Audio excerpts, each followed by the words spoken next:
Makulay, masaya, at jam-pack ang isinagawang pagpapailaw sa giant Christmas tree sa Manger Square sa Bethlehem.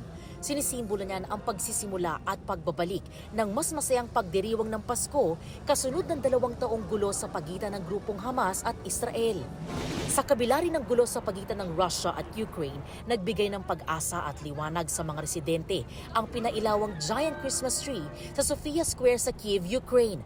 Kanya-kanyang hiling at pasasalamat ang mga residente para sa paparating na Pasko.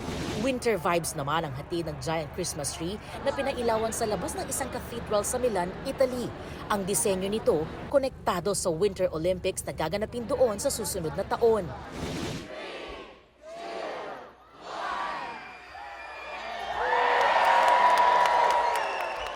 Pinailawan na rin ang Christmas tree lane sa California sa Amerika.